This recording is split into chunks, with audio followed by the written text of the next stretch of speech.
पाप करने वाले आनंद में, पुण्य आत्मा कष्ट में, ये कैसा न्याय? ईश्वर हैं भी या नहीं? स्कंद पुराण की एक ज्ञानवर्धक कथा। आपके मन में कभी भी ऐसे प्रश्न आते हैं क्या? मैं तो इतनी पूजा पाठ भक्ति भाव में लीन हूँ, फिर भी मेरे साथ ही ऐसा क्यों होता है? भगवान सारी परेशानियाँ मुझे ही क्यों देते हैं? दुष्ट लोग इतने सुखी हैं और धर्मात्मा ही सारे कष्ट भोग रहे हैं। ये क्या हो रहा है? क्यों हो रहा है? यदि ऐसा ही ईश्वर का न्याय, तो मैं क्यों मानूं उन्हें? उन्हें क्यों भजूं? उन्हें क्यों जपूं? क्यों करूं पूजा? ईश्वर के पास तो न्याय है ही नहीं।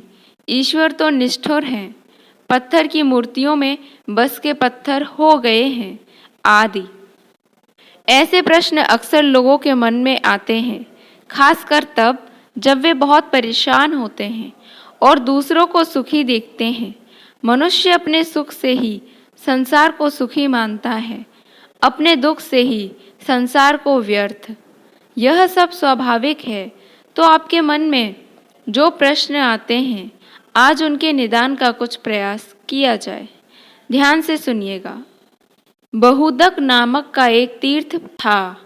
यहाँ नंदभद्र वैश्य रहते थे। धर्माचारी सदाचारी पुरुष थे। उनकी साध्वी पत्नी का नाम कनका था। नंदभद्र चंद्रमौली भगवान शंकर के बड़े भक्त थे। बहुदक में कपिलेश्वर महादेव के नाम से प्रसिद्ध शिवलिंग था। नंदभद्र तीनों समय कपिलेश्वर की पूजा किया करते थे। नंदभद्र कम से कम लाभ लेकर माल बेचा करते थे और ग्राहकों के साथ बराबरी और ईमानदारी का व्यवहार रखते। गलत माल और बुरा सामान नहीं बेचते और जो कुछ मिल जाता उसी में संतुष्ट रहते थे। नंदभद्र का जीवन सन्यासियों जैसा था। सब नंदभद्र का सदाचारी संपन्न सुखमय जीवन की प्रशंसा करते थे। नंदभद्र के पड़ोस में रहने वाला सत्यव्रत, जो बड़ा ही नास्तिक एवं दुराचारी था, उनसे जलता था। सत्यव्रत चाहता था कि किसी प्रकार नंदभद्र का कोई दोष दिख जाए तो उसे धर्म के मार्ग से गिरा दूं। नंदभद्र पर झूठे आरोप लगाना और सदा उनके दोष ही ढूंढते रहना उसका स्वभाव बन गया था। दुर्भाग्यवश अचानक नंदभद्र का इकलौता पुत्र गंभीर रूप से बीमार हो गया। नंदभद्र ने दुर्भाग्यमान शोक नहीं किया। पुत्र के बाद उनकी पत्नी कनका भी गंभीर रूप से बीमार हो गई। नंदभद्र पर विपत्तियां आती देखकर उनके पड़ोसी सत्यव्रत को बड़ी खुशी हुई। उसने सोचा कि शायद नंदभद्र को धर्म से भटकाने का यही अवसर है। उसने नंदभद्र को सांत्वना देने का ढोंग करते हुए कहा, तुम्हारे जैसे धर्मात्मा को यह दुख उठाना पड़ रहा है। लगता है कि धर्म कर्म सब ढकोसला है। कई बार सोचा कि मैं तुमसे कहूँ, पर संकोचवश कहा नहीं। दिन में 3 बार पूजा स्तुति सब व्यर्थ है। भैया नंदभद्र, धर्म के नाम पर क्यों इतना कष्ट उठाते हो? जब से तुम इस पत्थर पूजन में लगे हो, तब से कोई अच्छा फल तो मिला नहीं। इकलौता पुत्र और पत्नी दोनों बीमार हैं। भगवान होते तो क्या ऐसा फल देते? पुण्य और पाप सब कुछ कल्पना है। नंदभद्र, तुम्हें तो मेरी यही सलाह होगी कि झूठे धर्म को छोड़ आनंद पूर्वक खाओ पियो और भोगो, यही सत्य है। सत्यव्रत की बातों का नंदभद्र पर कोई प्रभाव न पड़ा। वह बोले, सत्यव्रत जी, आप अपने आप को ही धोखा दे रहे हैं। क्या पापियों पर दुख नहीं आते? क्या उनके पुत्र स्त्री बीमार नहीं होते? जब सज्जन दुखी होता है तो लोग सहानुभूति जताते हैं, पर दुराचारी के दुख पर कोई सहानुभूति नहीं दिखाता। अतः धर्म पालन करने वाला ही ठीक है। अंधा सूर्य को नहीं जानता, पर सूर्य तो है। ईश्वर के बिना संसार का संचालन नहीं हो सकता। सत्यव्रत ने उसे टोक कर पूछा, देवता हैं तो दिखाई क्यों नहीं देते? नंदभद्र ने कहा, देवता आपके पास आकर याचना नहीं करेंगे कि हमें आप मनाइए। बातचीत बहस में बदलने लगी। नंदभद्र अधिक विवाद नहीं चाहते थे, उठकर चले गए, पर उनके मन में यह विचार आया कि भगवान सदाशिव का साक्षात दर्शन करके पूछूं, आपके बनाए संसार सुख दुख जन्म मरण आदि कलेश क्यों है, यह दोष रहित क्यों नहीं है। नंदभद्र शिव मंदिर आए, कपिलेश्वर लिंग की पूजा की, भगवान के आगमन की प्रतीक्षा करने लगे। सोच लिया कि जब तक भोलेनाथ दर्शन नहीं देंगे तब तक मैं ऐसे ही खड़ा रहूंगा। लगातार 3 दिन और 3 रात नंदभद्र वैसे ही खड़े रहे। चौथे दिन एक बालक उस मंदिर में आया। वह गलित कुष्ठ का रोगी भयानक पीड़ा से करा रहा था।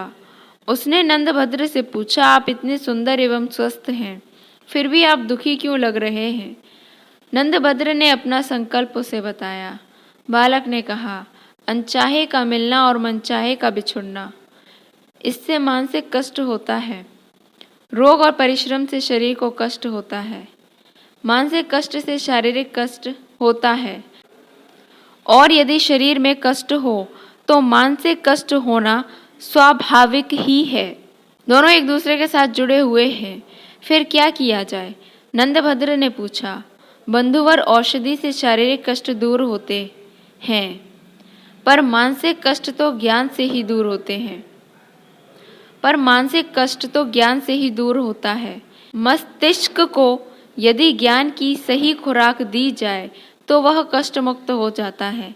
बालक से ज्ञान भरी बात सुनकर नंदभद्र ने फिर पूछा, ज्ञानी बालक, आपकी बात से सहमत हूँ, पर एक प्रश्न है। इस लोक में पापी मनुष्य भी इतने धनी और सुखी क्यों होते हैं, जबकि उन्हें तो उनके कर्मों के कारण कष्ट में होना चाहिए था। भगवान के विधान में यह दोष क्यों। बालक ने कहा, सुख और दुख किसे कहते हैं, यह समझ का फेर है। मैं आपको थोड़ा विस्तार से समझाता हूँ। संसार में 4 प्रकार के लोग हैं। पहले वे जिनके लिए इस लोक में तो सारे सुख सुलभ हैं, धन दौलत सत्ता प्रभाव बाहुबल सब कुछ, परंतु परलोक में उन्हें कुछ भी प्राप्त नहीं होता। उनके पूर्व जन्मों के जो पुण्य शेष हैं उसे वह इस लोक में भोग रहे हैं, लेकिन वे नए पुण्य नहीं कमाते। ऐसे लोगों का सुख भोग केवल इसी लोक तक है। अगले जन्म के लिए वे कुछ शेष छोड़कर नहीं जा रहे, तो उनका अगला जन्म बिल्कुल उसी रूप में होगा जिसे देखकर आज वे कांपने लगे। दूसरे वे लोग हैं जिनके लिए परलोक में सुख का भोग सुलभ है, परंतु इस लोक में नहीं, क्योंकि उनके पिछले जन्म के संचित पुण्य हैं ही नहीं। वे तपस्या करके नए पुण्य कमाते हैं, उससे परलोक में सुख का भोग प्राप्त होगा। तपस्या से अर्थ केवल देव साधना ही नहीं होता, कर्म साधना भी तप है। उचित कर्म किसी भी तप से कम नहीं, क्योंकि इस संसार में रहते हुए सही मार्ग पर चलना कठोर साधना से ज़्यादा कठिन है। तीसरे वे लोग हैं जिनके लिए इस लोक में भी और परलोक में भी सुख भोग मिलता है, क्योंकि उसका पहले का किया हुआ पुण्य भी विद्यमान है, और इस लोक में आकर भी वे उत्तम मार्ग का अनुसरण करते हुए कर्म तप से नए पुण्य बनाते रहते हैं। ऐसे लोग कोई कोई ही होते हैं। चौथे वे जिनके लिए न तो इस लोक में सुख है और न परलोक में ही, क्योंकि उनके पास पहले का कोई पुण्य संचित तो है नहीं और इस लोक में भी वे पुण्य कमा नहीं रहे। ऐसे नीच जनों को धिक्कार है।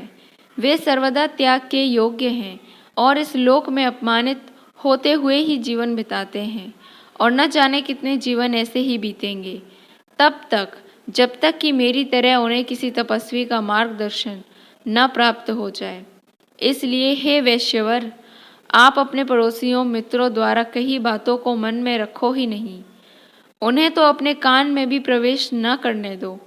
आप इस जन्म में भगवान सदाशिव के भजन में लग जाएं, जिससे आप जन्म के बंधन से ही मुक्त हो सकते हैं। एक छोटे बालक के मुख से ऐसी ज्ञानमयी और रहस्यपूर्ण बातें सुनकर नंदभद्र बड़े प्रसन्न हुए। उनका सारा भ्रम, सारी शंका का निवारण हो चुका था। उन्होंने चकित होकर पूछा, आप कौन हैं? अपना परिचय दें। आप यहाँ कैसे पधारे हैं? आपने मेरे सब संदेहों को दूर कर दिया। इतनी कम आयु में इतना ज्ञान आपको कैसे सुलभ हुआ? बालक ने कहा, पूर्व जन्म में मैं अहंकारी, पाखंडी, व्यभिचारी था। जिसके चलते मैं वर्षों से नीच योनियों में भटका। भगवान व्यासदेव की ऐसी कृपा कि वे हर योनि में मुझे मुक्ति मार्ग बता देते हैं। उन्होंने ही मुझे आपके पास भेजा है। अब मैं 7 दिन के बाद इसी तीर्थ में मरूंगा। आप मेरा अंतिम संस्कार कर दीजिएगा। वैश्यवर, ज्ञान का आयु से कोई संबंध नहीं है। ईश्वर को जिसे ज्ञान प्रदान करना होता है, जिसे माध्यम बनाकर उसे अपने भक्तों को जागृत करना होता है, उसे चुन लेते हैं।